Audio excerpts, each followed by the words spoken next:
Hi, everybody. Welcome to week 4 of U.S. History Honors.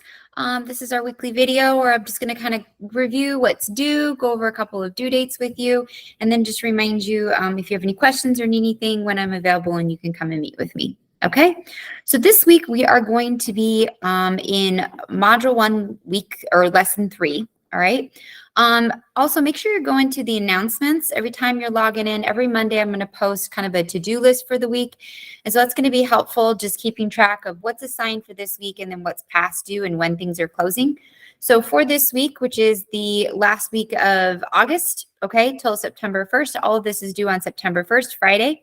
We're going to be doing Module 1, Lesson 3, Activism and Leadership. So there's 3 parts or components to this that will be due this week. The Checking for Understanding, the notebook, which you complete as you go through the lesson, and then the quiz, the short assessment at the end of the lesson. Okay.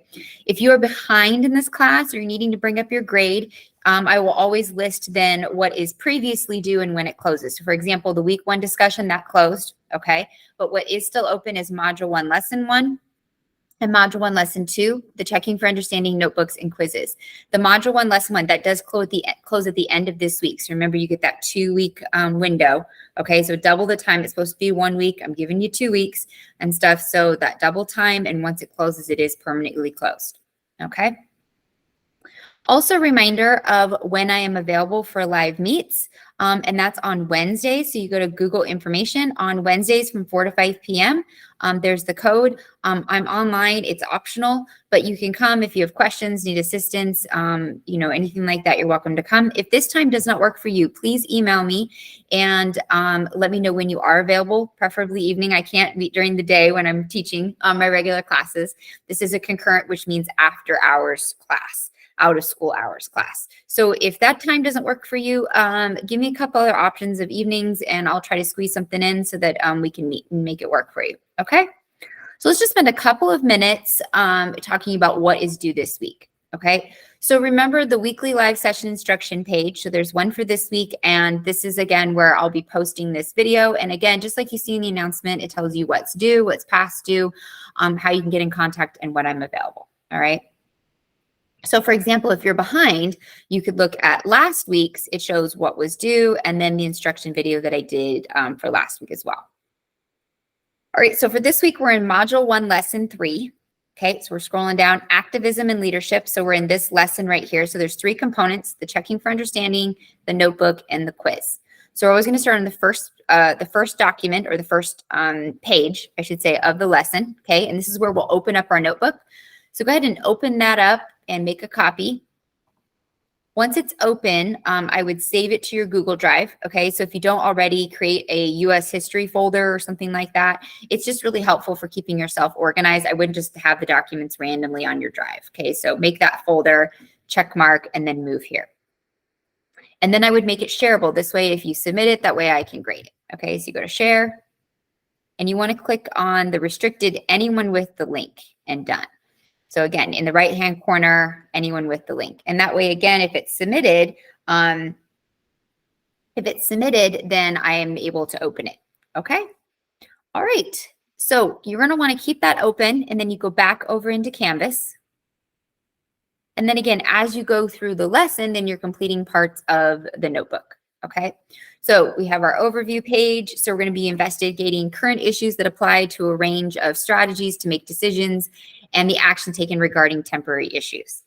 Evaluate the current national identity of the United States and how it has evolved from its current state, and interpret events from current political activists and their various points of view.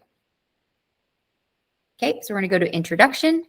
So social movements have influenced and changed America for all of our history. I mean, you go back to even just from the founding of the country, there's been one movement after another, the Civil War, and then civil rights movements. There's been the women's movement, the right to vote, looking for a lot of other movements. So we'll be touching on some of these historical and then more current movements, understanding how they get started and the impact that they have. Now, they've changed a little bit in the way that we see them because of social media and interaction, right? The scope of these movements have certainly become larger because of social media, because of television, because of, digital media and stuff, and then many different movements within them. Okay, so the supporting question we're going to do is, what is the national identity of the United States? So what I like to do is I just copy and paste it over into your notebook, number 1, and you can put that in as your supporting question. Okay, now I'm not going to do all the notebook with you. This is your responsibility. I'm just going to kind of go through a couple pieces and give a few suggestions. Okay, just make sure you're on the right track. Okay, then you're going to go to the lesson vocabulary tab. There are 5 key terms. So you're going to put context clue here, which you can pull straight off the slide, and then you do definition hypothesis, which is just basically layman's terms in your own terms. It doesn't have to be really long, but just how would you define it using words other than the context clue? So for example, here are the 5. Impetus, pronounced, grassroots, ostracized, and disseminate. So if we were to do impetus, okay, you could take this writing right here. The primary impetus of the Women's March was to protest the inauguration of President Donald Trump. You can put that right here in context clue, and then your definition hypothesis. So I might say something like the primary goal, or the primary goal or outcome or ideal of something. Is to stop, to protest, to make aware, right? Whatever it is that that group is protesting or upset about. Okay, so impetus is that kind of bottom line, culminating moment. What voice are you trying to get attention for? So you would do that for all 5. And then you would go to next. Okay, this is where like the heart of the lesson is going to be. In each of these tabs, you'll do then a part of the notebook. So after you've done your 5, okay, you're going to go down here. I like to read the questions before I do each section. That way I kind of know what I'm looking for. All right, so concept social movements. How has social media influenced modern social movements? Is civil disobedience the same as a social movement? That's a really good question. Okay. So this part talks about social movements. Okay, so social media has influenced society, politics, culture, beginning in 2016. Then they're going to talk about some of the more current in the last decade, some of the more current. Some of this was written a few years ago, so it might seem you're like, okay, well, that was big like 10 years ago or something like that. But some of this is still big today. Okay, so some of it maybe has redirected, and some of it still might be current today. So keep a scope when you're reading some of this, that some of the materials might be a few years old. Okay, and not necessarily talking at the very, very moment 2023 or kind of overlapping into that. All right, civil disobedience. Okay, so you're going to see the first question. How has social media influenced modern movements? Okay, so definitely the impetus of the most current has been the response to Trump's elections, possibly even more importantly, his promise to appoint a pro-life justice and ultimately remove abortion from America. Many of these movements have developed because of social media, which permits immediate sharing of messages and organizing. Okay, so reading these lists, some of these might be very important to you. Some of these might not be on your radar or something that is important to you, but we're trying to just get the scope of how social movements work, right? And anyone, right, especially your generation, knows the power of social media, right? The fact that, a TikTok or a reel and stuff can take off. Social influencers, right? Live reels, being able to see firsthand what's going on, likes, shares, being able to reshare, algorithms. So if you watched if you're drawn toward a certain topic or a certain movement or have a certain opinion on a certain topic and you like it or you watch it for so long, those algorithms are picked up and you will see more and more things that support or play off of that or relate to that. So social media, both because of our involvement with it and then also the AI side of it, definitely perpetuate social movements on a level that we didn't see even 25 years ago before social media. So civil disobedience, on the other hand, has a long-standing history in the United States dating back to the American Revolution. So civil disobedience means that you are consciously and choosing to not follow the law, whatever that law is.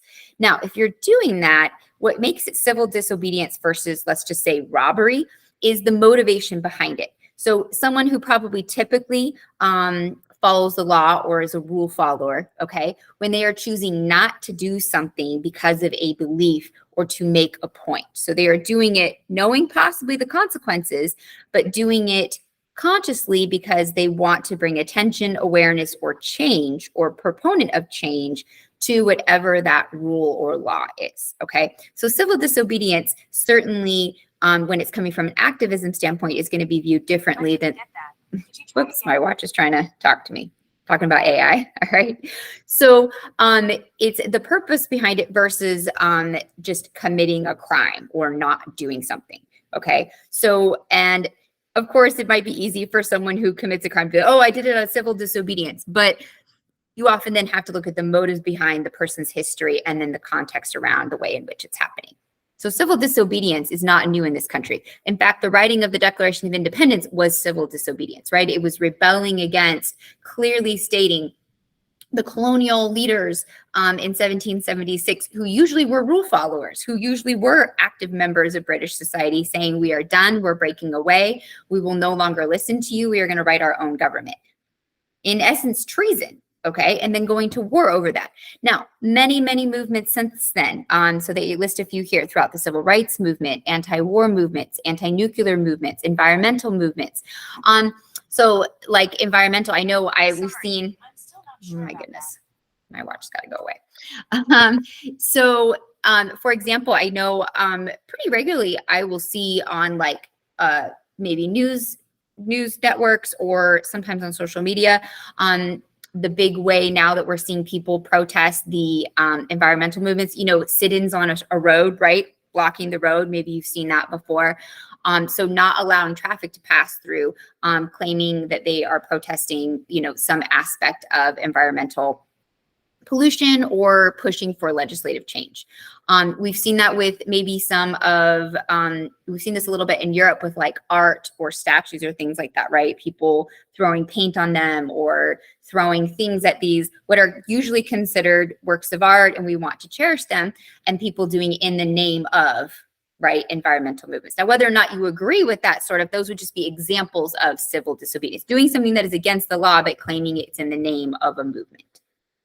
Civil disobedience, best known for Henry Thornton's advocacy of civil disobedience. In his essay, he argues that the conscience of the individual is superior to the law of the state, and that the individuals have the right and the duty to violate the law when the law contravenes consciousness. So basically meaning when it goes against what is right. Now, again, that's going to be obviously very open to interpretation, right? Depending how you feel on a topic and where we're at in history, okay?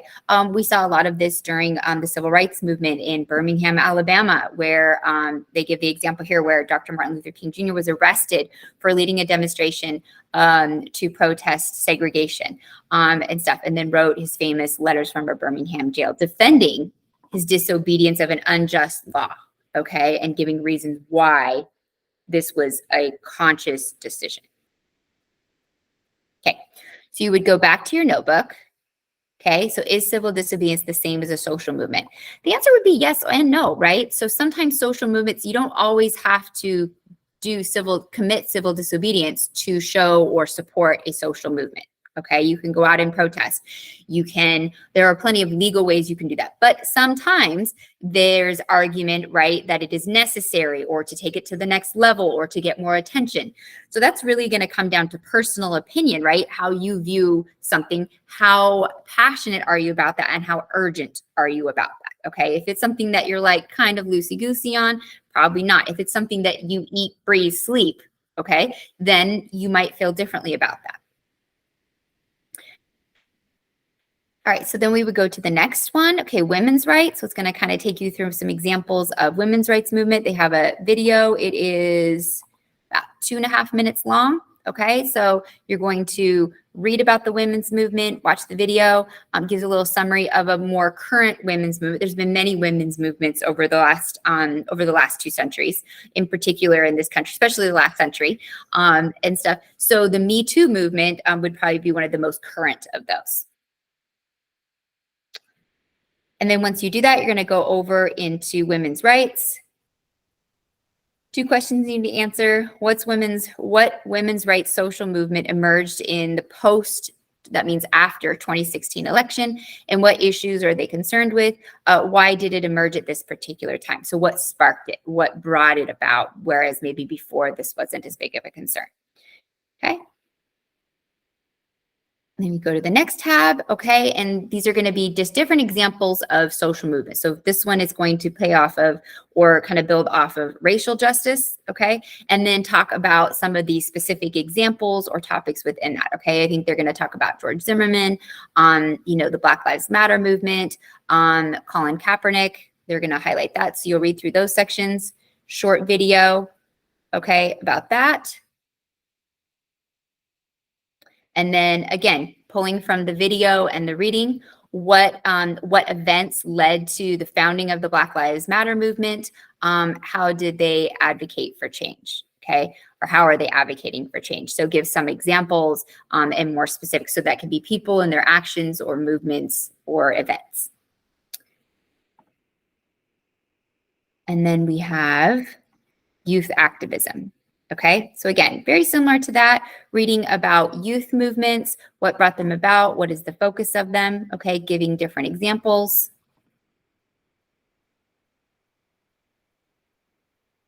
And what issues have been particularly relevant to today's youth activists, okay? So certainly the issues of your youth, right, and what's important to your generation are going to be different than I grew up in the 90s and stuff. So what were important issues of my generation, okay? So by youth, meaning, under 21, so people who are growing up, and what are the things that are important to you, okay? What methods or what protest methods have they used to make their voices heard? All right. And you're actually going to have a lot more that you can list than I would from the 90s, right? Because again, cell phones were just becoming a thing in the 90s, and they were literally just for calling. Texting was not a thing. Texting became a thing in the early 2000s. Social media, 2005, 2006, So for your generation, there's a lot more ways. YouTube, there's so many more ways that you can participate and diversify your protest methods or your ways of getting the messages out there. And also the scope. So what used to maybe be within a country or a region or a state or something, now the ability to grow a movement, unlike anything, you can do it in a shorter period of time to a much larger audience than we could have even 25 years ago. Okay, so once you're done with that, and we've done those tabs, then you're going to go to next. Then we have these checking for understanding questions. Okay, so you do get a grade for these. You can redo them if you miss them. All right, there's 5 questions. So I'll just go over like 2 of them with you. And another good reason to review these, not only is it making sure that you are covering the content in preparation for the quiz, oftentimes these are pulled from the test bank. Okay, so this is a great way to review for your quiz and make sure that hopefully you're going to do well on that assessment as well. Okay, and remember that summative assessments, those count for 90% of your grade. So this is a great way to review for that, and you can redo it and look at it as many times as you need. So what is the primary reason Colin Kaepernick refused to stand for the national anthem? All right, so he was protesting his belief that African Americans received standard treatment in such areas as criminal justice. Another one, which of the following events was the primary impetus of the Black Lives Matter movement? Okay, so the outcome of the Trayvon Martin case. So again, perpetuous is like culminating, bringing it to the surface, elevating it to the next level, it's stuff, okay? And if you're not familiar with that case, just Google it really quick. It's stuff, so you might have been a little bit young and stuff, but maybe you were on the beat of it, okay? So this happened before COVID and stuff like that. So depending how much you were really into social media and following cases. All right, there'd be 3 more questions. Okay, so again, answering those questions as they pertain to the lesson and social movements, civil disobedience, and looking at different examples of that. Okay, then you would go to next.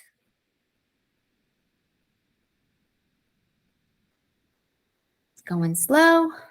Get there in a second. Come on. There we go. Okay. Primary source. So there's always going to be a picture or something a picture or an article or a letter, something that goes with the topic. Okay. So in this case, you look at the notebook, all right, and you fill out this graph. So title and description, concept unit, unique features, new vocab. What is this about? I would summarize if it's a document or picture kind of in thirds, or break up different details about it and then bringing it all together.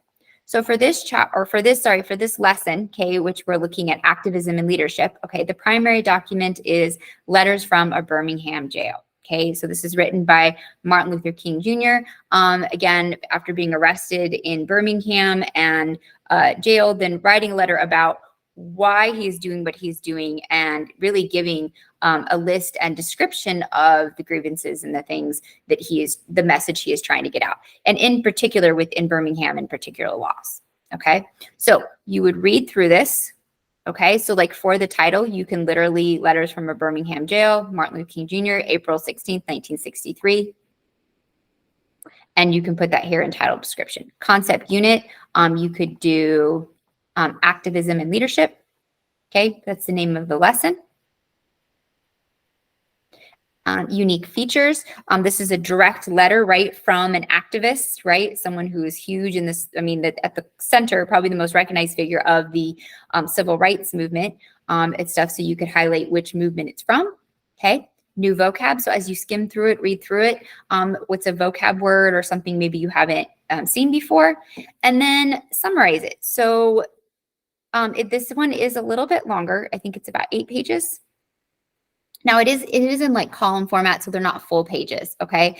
But what I would do is maybe like read 2 pages and then summarize what you're reading, okay? Read 2 more pages, summarize what you're reading, okay? What points are being made? You know, is there a particular law? What are the key points in this document that Martin Luther King Jr. is wanting people to read, is wanting people to hear, okay? What's the argument?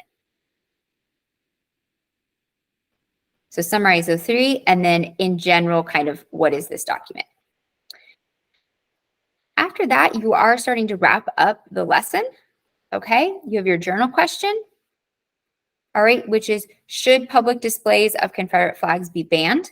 So read this kind of history, and make sure you read this, because just because you can give a yes or a no, so there is no right or wrong answer, but just make sure that you are giving the reason why. So yes, why it should be banned, or no, why it shouldn't. And just because you say no doesn't mean you support the Confederate flag. So this is where you have to kind of sometimes, and they give this a little bit in the discussion of the history behind the flag, and then also individual freedoms, okay? And so based on your understanding of the flag and its history, but also of your understanding of the First Amendment and freedom of speech, how do you find that balance? Sometimes when there's something you don't agree with and the ideologies you don't agree with, should we go ahead and draw a firm line in the speech, or should we not? And is this a case where you should or should not, and why? Okay, and making sure that you are thinking through, again, not just because you feel a certain way about something, but then also how laws of the country would have to be interpreted. Then there's another checking for understanding. Okay, this part is on the vocab, so it's an opportunity to kind of match and make sure that you know the definitions of your word. It is very common to have a vocab question or 2 on your assessments. Okay, so make sure that you do that. Another opportunity, you could do as many times as you need to, and then you summarize it up. Okay, so on this last page, you will submit your notebook. And then again, doing those checking for understandings, checking the vocab, looking through the notebook at the primary source, at some of the, you know, the key social movements that are pointed out in the lesson, because some of the questions will be more vague and then some will be more specific to, so some might be more vague about social movements and what they are, or civil disobedience or vocab. And then some might be about the specific movements that were covered in the lessons. You want to make sure that you kind of know the macro and the micro that were covered. Okay. You get 2 attempts. So I'll go in and make sure that you get 2 attempts.